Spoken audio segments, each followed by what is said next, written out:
嗨，大家好，我是躺平叔，今天是2026年3月17号。这一期我们继续聊聊恒大清盘，聊聊中国的房地产。咱们今天节目就讲三个，一个是房企、万科传言，一个是媒体在这个统计局公布数据以后那就是掌声一片。第三个就是一个凄惨的故事码农买房血亏600万。首先关于万科这叫屋漏偏逢连夜雨麻绳专挑细处断。就在万科的好不容易消停一阵子结果晚上有关于万科的传言又来了。今天我看到说万科被隆基集团举报，万科以前被烟台的几家房企举报，又被长沙的这个项目员工举报，现在又被隆基集团举报。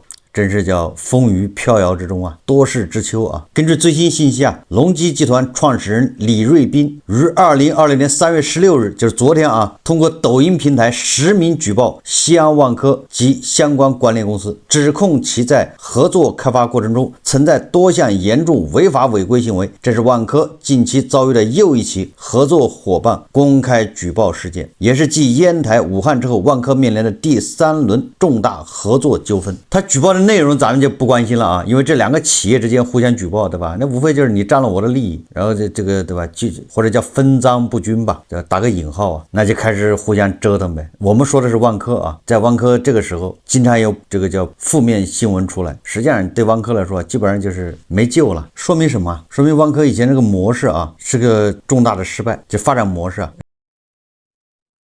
实际上这个不光是万科一家其他的房企都这样，他们在四处扩张的时候都是收购合作，万科出品牌出管理或者找资金，这些地方的小房企呢出项目，双方这么合作一拍即合，然后这个对万科来说，对这种恒大碧桂园融创快速扩张，攻城略地。这个在楼市上涨的时候这个屡试不爽，但现在呢楼市在下跌的时候房子卖不掉，你说说吧，这个和韭菜买房一买房一交房就维权是一个道理你归根结底就是楼市低迷，房子卖不掉，不赚钱了。过去楼市烈火喷油的年代，对吧？像这种互相举报的就非常少。难道过去就没有这些纠纷吗？有只不过是大家都赚钱了，对不对？这个项目赚了10个亿，你万科分了8个亿，我分了2个亿，好歹是赚了嘛。现在是这个项目，对吧？你要赔钱，我不仅没赚到钱，我还要赔钱。完了之后，你万科赔3个亿，我赔5个亿，那我肯定不干我吃亏吃得多这不就互相纠纷了吗？对吧？这就互相举报吗？这些没什么好说的只要一举报这个内部人举报那一击必中，因为这个暗箱操作，对吧？灰色地带、内幕交易全部公之于众。随着这个举报越来越多这万科恐怕也就差不多了这是关于万科，好不容易消停一会儿又有负面新闻。我们再看这个媒体报道，自从昨天统计局公布了2月份的这个楼市的一些情况，我们也解读了也就是能看到一些北京、上海好像是稳住了，其他地方呢跌得慢了。这个是叫什么弱复苏，就是有可能房价在这儿稳一下，但也有可能是昙花一现。它整个的是在下降通道中整体上还在下降通道中，只是在这儿，对吧？它的趋势稍微缓了一点，但是被很多媒体说这就是叫回暖。我们挑一个媒体报道看一看时代周报说上海二手房价开始涨了，专家称购房窗口期正逐步收紧。这边房价说要涨了，那边说买房子窗口期越来越短了，你再不买来不及了，就是制造焦虑深圳晚报报道深圳楼市持续回暖。我们还是看这个住建部的这个官媒叫中国房地产报，看他是怎么说的。他的标题叫房价上涨，北京上海楼市发出最强信号。学习一下怎么把芝麻吹成绿豆，再把绿豆吹成西瓜。说楼市正在释放积极信号。3月16日国家统计局发布的2月70个大中城市商品住宅销售价格变动情况显示，一线城市新房价格率先结束连续9个月的下跌态势。北京、上海等核心城市二手房价格同步回暖，为全国市场信心修复注入强心剂。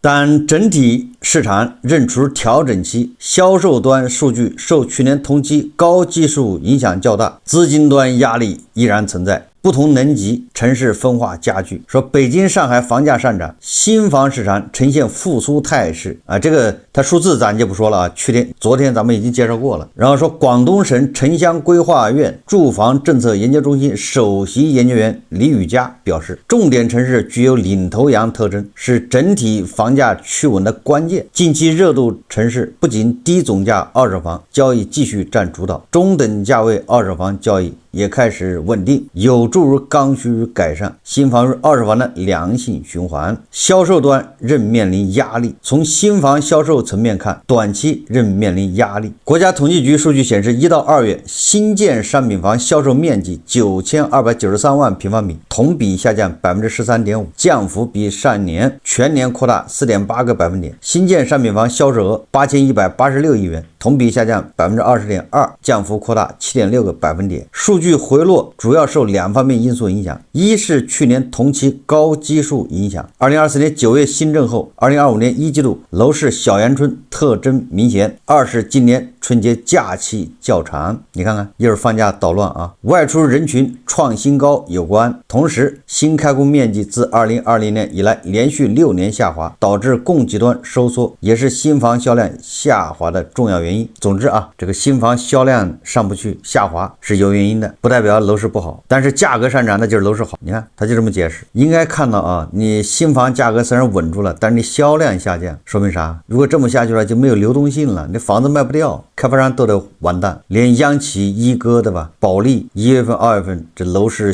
这个销售是不是都是断崖式下跌啊？你光盯着那个新房价格说没怎么降，有什么用呢？你房子卖不掉啊。这就是这些什么暴雷房企越救对吧，它越暴雷的原因啊。中指研究院指数研究部总经理曹晶晶分析认为，1到2月新房市场仍面临一定压力，3月以来核心城市优质项目供应有所放量，有望带动销售阶段性修复。小阳春预计将以点状复苏，你说是吧，它又创造一个名词啊，叫点状复苏形式在核心城市出现，而以去库存为主的低能级城市短期市场难言改善，分化仍将是今年房地产市场主要特征。也就是说，不要高兴的太早，新房价格虽然稳住了，而且是北京、上海稳住了，但是你销量下降了，开发投资下滑态势出现收窄迹象。1到2月全国房地产开发投资9612亿元，同比下降 11.1%， 降幅比去年全年收窄 6.1个百分点。说先行指标仍处于深度调整期，房屋新开工面积同比下降 23.1%， 降幅扩大 2.7个百分点。房屋施工面积同比下降 11.7%， 降幅扩大 1.7个百分点。竣工面积同比下降 27.9%， 降幅扩大 9.8个百分点。你看全部在降啊。值得注意的是，今年房地产开发投资重点转向缩量提质，尤其在土地端。中指数据显示，1到2月300城住宅用地成交3969平方米，同比下降 28.8%， 整体成交规模仍处于低位，但一线城市住宅用地成交溢价率达 14%， 竞拍热度较高。今年2月底全国商品房待售面积同比增速为 0.1%， 为2021年7月以来最小增速。这个给大家解释一下，就是库存呐，待售面积不就是库存吗？库存啊还在增加，但是增加的速度啊只有 0.1% 了，这个小了。这个从2011年7月以来啊，咱们的新房是越卖越多，就是越卖我们的库存还越多。为什么呢？因为不停的有房子新房竣工嘛，又变成库存卖不掉，所以说这5年来啊，这个新房是越卖越多。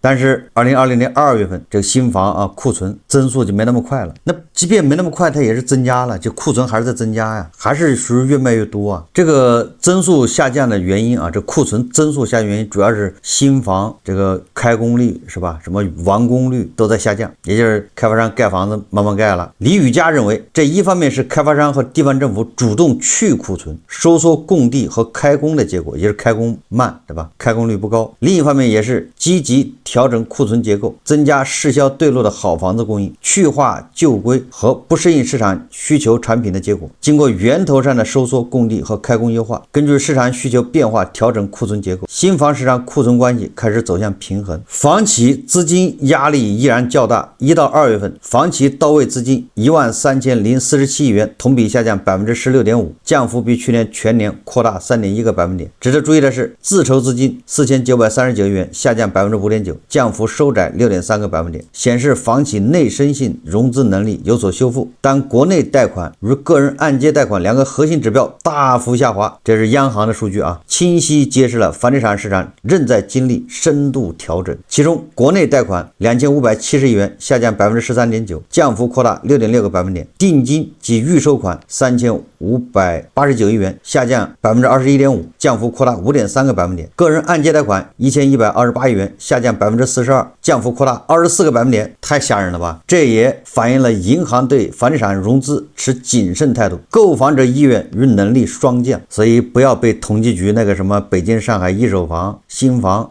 不降了，二手房降的少了，说蒙蔽了双眼，对吧？真实情况在这儿，韭菜掏钱买房的越来越少。1、2月份个人按揭贷款一共只有1128亿啊，下降42%，你这么降下去还了得啊？怪不得这个保利的1、2月份这销售的下降好厉害啊！这么下去房企都得暴雷啊，一个都逃不了。这个说的是房企的资金压力大，因为房企的钱一个是自己自筹嘛，一个是对吧去银行贷款，还有一个就是韭菜买了房之后那个贷款不就给了房企吗？降幅扩大24个百分点，什么概念？跟去年比，这更多的韭菜不买房，买房的越来越少。曹晶晶预计啊，他说2020年各地政策工具箱将进一步细化，施策方向更趋精准，核心城市优质项目供应链放量有望带动新房销售阶段性修复啊，不是什么回暖啊，它叫修复。而以去库存为主的低能级城市短期仍承压，分化将是今年房地产市场主要特征。要实现真正的止跌回稳，仍需收入预期改善与房价预期实质性修复共同支撑。这个是中国房地产报啊报道的。从这个标题来看啊，就是房价上涨，北京、上海楼市发出最强信号，给我感觉好像这个小编本来是要就着这个统计局的数字啊狂吹一顿，对吧？这就是交任务嘛，对吧？要进行一个正向的报道，对吧？对这个统计局公布的数字要做一个正向的解读，要提振信心。结果啊，标题写好了，对吧？很振奋人心啊！北京、上海楼市发出最强信号，房价上涨。结果写的时候是吧，写着写着，哎呀，就露出真面目啊，对吧？写着写着就发现原来不是那么回事。所以你看，从这个标题和它内容啊，就完全是两码事啊，对吧？它的内容说的更多的都是房子卖不掉，新房卖不掉。你说你价格稳住了有啥用啊？价格稳住反映的是开发商死扛着不降价，或者是成交的房子都是那种核心区的那种稀缺产品，对吧？它价格本来就高，那价格一高，成交的一多，把那个平均价格拉上来了，所以新房的价格涨了，或者是没跌了。实际上啊，这个业内人士啊，一般的看这种数据啊，他看什么呢？咱们以前节目说过啊，就是你要看成交量，你看新房；你要看价格，你要看二手房，对吧？北京、上海二手房价格是下跌的，这统计局数据啊。二手房价格，北京、上海虽然略有上涨啊，环比啊略有上涨，但是这个新房销量那是暴跌。这个经济学家马光远呢，我看他今天发了个视频，他的标题叫“经济开门红，但房地产仍然是最大拖累”，也就是他对这个国家统计局公布的70个大中城市房价走势啊，他认为房地产是最大的拖累，拖了后腿啊。具体的咱就不说了，总之他认为这个楼市啊现在还没有稳，还要国家啊积极的出政策救市。但是各地的房吹们啊，炒房的已经急不可耐，闭着眼瞎吹啊，楼市暴涨。楼市有没有暴涨咱不知道，但是这个悲惨的买房故事啊，那是遍地都是啊。今天我在网上看到一个自媒体文章，它作者啊叫举场家园，的标题叫华为19级员工计划45岁退休躺平，却因为一场杀猪盘血亏600万。这又是一个悲惨的买房故事啊，而且是华为的员工。这华为的员工待遇是不错啊，对吧？大厂那每年奖金发多少啊？就这样的他都扛不住啊。我们看看他这个故事怎么就变成杀猪盘。我真的回到肠子都青了，2年时间600万就这么没了，现在每月几万月供，压得我连觉都睡不好。你看这不就是个典型的买房悲剧吗？这听了多少房吹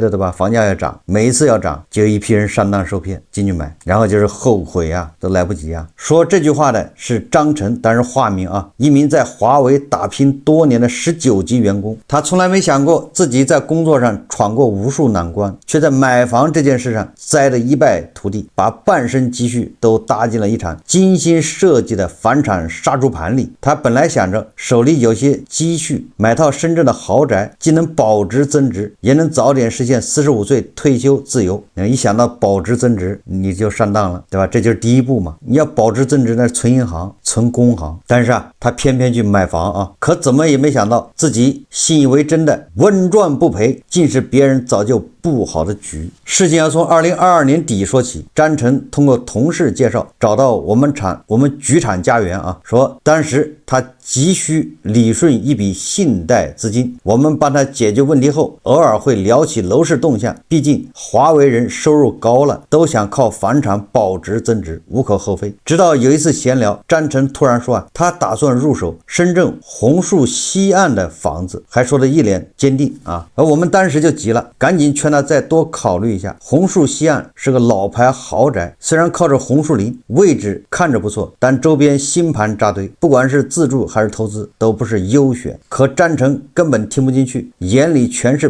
必涨的笃定。你放心，我肯定这里还能涨，跟着大 V 买错不了。原来是跟着买房大 V 买的啊。红树林我知道，深圳红树林很多人都知道啊，那地方是靠着海嘛。我们再多说他也只是敷衍，直到后来他又找我们解决资金缺口，我们才知道他是真的买了。2023年初，他花2200多万入手了一套117平的两房，单价20万每平，就是接近妥妥的高位接盘。你看看2023年年初在深圳买房，你就是菊花厂的你也扛不住啊，对吧？你收入再高你也扛不住啊。更让人震惊的是，他居然是深圳某知名房产大 V 的学员，从头到尾都是被这个大 V 忽悠着买的红树西岸。大家就知道为什么那么多房吹了吧，那么多卖房的，他就通过贩卖焦虑，通过房吹房价要涨，忽悠你去买房，跟着他去买，跟着他买，反正到时候赔了是你倒霉，房子这样卖出去他就有佣金，对吧？房吹是通过卖房子赚钱。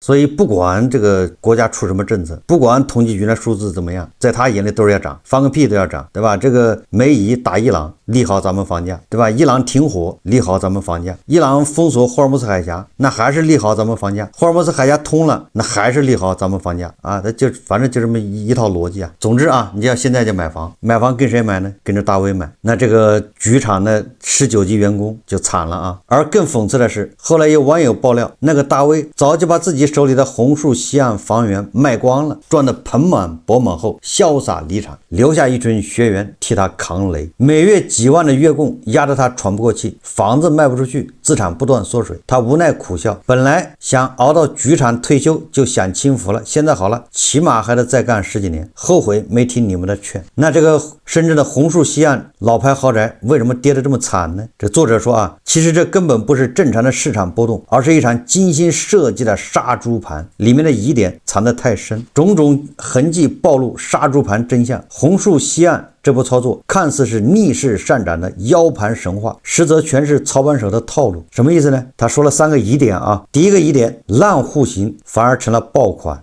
2023年红树西岸的成交几乎全集中在117平的两房户型，这个户型被网友戏称为狙击枪户型。什么叫狙击枪呢？就是过道狭长，采光差，空间利润率低，在豪宅市场里，这种有明显缺陷的户型本该是最难出手，偏偏成了抢手货，这就是反常诡异。也就是实际上这个户型应该是最差的，它是最难卖，反而在豪宅里面最好卖，那肯定是有人在里面，对吧？做了营销第二个疑点，说神秘的中介控盘。早在2024年就有博主爆料，2023年上半年红树西岸的大多数成交都是通过某中介平台同一个经纪人经手，只是表面上做了业务分散，掩人耳目。而这个经纪人和忽悠就是局厂那个19级员工的那个房产大 V 有着千丝万缕的联系，光靠财商课程洗脑，再引导学员买红树西岸，后来怕太弱眼，经纪人直接换了马甲，之后就没什么成交了。这明显就是人为控盘。简单点说就是那个117平两房的那个户型最差的，但是可能被某些中介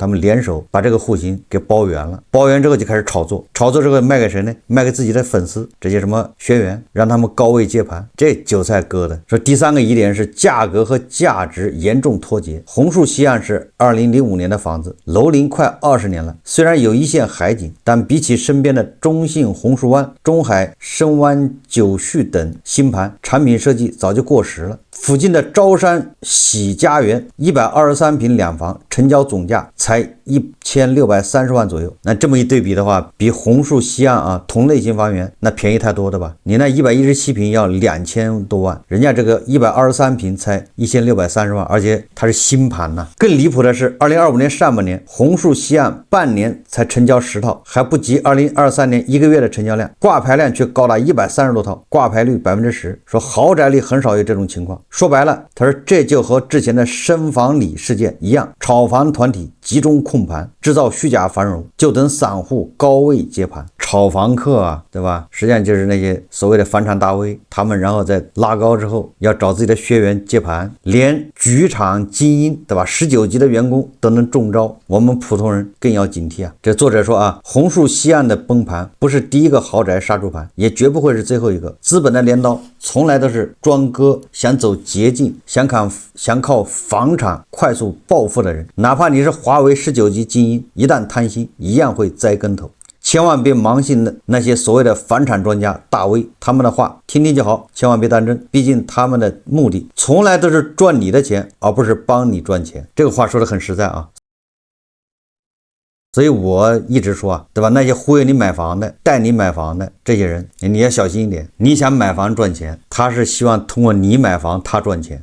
但是啊，偏偏是这样的忽悠房价要涨的，忽悠买房的，他们的这个信众比较多。为什么呢？就是因为很多人总想着啊，通过买卖来赚钱，通过交易，对吧？那实现什么躺平，对吧？什么45岁退休，财富自由，这下好了，不仅没有财富自由，血亏600万。这600万有没有到头呢？不一定啊。再赶上菊花厂这2年恐怕效益不太好，这个分红啊、奖金不一定能及时到账，这暴雷都有可能。就是这个19级员工啊，他还还按揭啊，每个月高额的按揭。如果菊花厂再优化，万一把他裁了，对吧？这不就完了吗？一辈子翻不了身。这个故事告诉我们什么呢？对吧？这个统计局说了2月份啊，楼市有企稳的迹象，这个也能理解，对吧？也确实是这样。但是千万不要被那些房吹啊，那些炒房的被他们忽悠，什么房价要涨了，上海房价暴涨，你再不买来不及了。上海的房价现在还能翻倍，上海的房价翻倍，他们为什么自己不去买呢？上海外环外，对吧？那相当于放开限购了，自己买1套去呗，买2套，买5套，对吧？房价上涨，广州已经不限购了啊！你那么喜欢房子，去广州买呀。广州1线城市它已经不限购了，深圳、南山和福田之外也不限购，你去买呀。所以有很多人啊，他就盲信这些什么大 V， 肠子都悔青了。你看这个媒体啊，叫南方日报，叫房价止跌开始反弹了，副标题啊叫刚需开始扫货二手房，这个都在制造焦虑啊。什么房价止跌开始反弹，哪儿反弹了？什么刚需开始扫货二手房，就感觉抢。所以很多人想买房呢，有些刚需的啊，想买房的一看就焦虑着急。到5月份再看吧，5月份啊，这一切都戛然而止，要回到原来的老路上，原来怎么跌还得怎么跌啊！毕竟啊，连马官员都改口了，对吧？说楼市还没稳住。好，这期节目啊，咱们就聊到这里，感谢大家收看。如果喜欢我的节目，欢迎订阅转发，也可以在下方留言评论，谢谢大家。